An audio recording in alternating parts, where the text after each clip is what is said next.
Already ஒரு வீடியோவில் நம்ம வந்து மீட்டரிங் சிட்டி, ஸோ சிட்டியோட நேம் பிளேட்டை வச்சு அது மீட்டரிங் சிட்டியா இல்லையான்னு எப்படி கண்டுபிடிக்கிறதுன்னு பார்த்தோம். இந்த வீடியோவில் என்ன பார்க்க போனோம்னா ஒரு சிட்டியோட நேம் பிளேட்டை பார்த்து ஸோ ப்ரொடக்ஷன் சிட்டியா இல்லையா எப்படி கண்டுபிடிக்கிறது.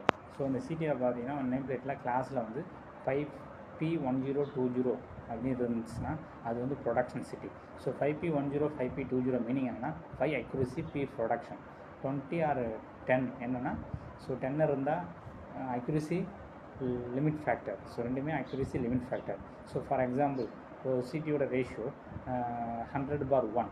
ஸோ இப்போ வந்து சிட்டியில் வந்து ஸோ 800 ஆம்ஸ் ப்ரைமரில் போச்சுன்னா ஸோ 5P10னா ஸோ 5னா அக்யூரசி. ஸோ எவ்வளோ ஷோ ஆகும்னா ஸோ இப்போ 800 ஆம்ஸ் ஃப்ளோ ஆச்சுன்னா இதில் எவ்வளோ ஃப்ளோ ஆகும்?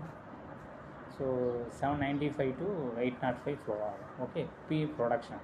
ஸோ 10னா என்னென்னா வித் ஸ்டாண்ட் சிட்டியோட ஏதாவது ஷார்ட் சர்க்யூட் ஆகி சிட்டி எவ்வளோ கெப்பாசிட்டி வித் ஸ்டாண்ட் பண்ணுன்னா இப்போ 100/1னா ஸோ அப் டு 1000 ஆம்ஸ் வரை சிட்டி வந்து வித் ஸ்டாண்ட் பண்ணுவோம். அதுவே 20னா ஸோ 2000 ஆம்ஸ் வரை வித் ஸ்டாண்ட் பண்ணுவோம். ஸோ அதுக்கு மேலே போச்சுன்னா சிட்டி வந்து தாங்காது. ஸோ இதுதான் இப்படி தான் ஒரு சிட்டி வந்து ப்ரொடக்ஷன் சிட்டியாக இல்லையான்னு கண்டுபிடிக்கணும். ஓகே.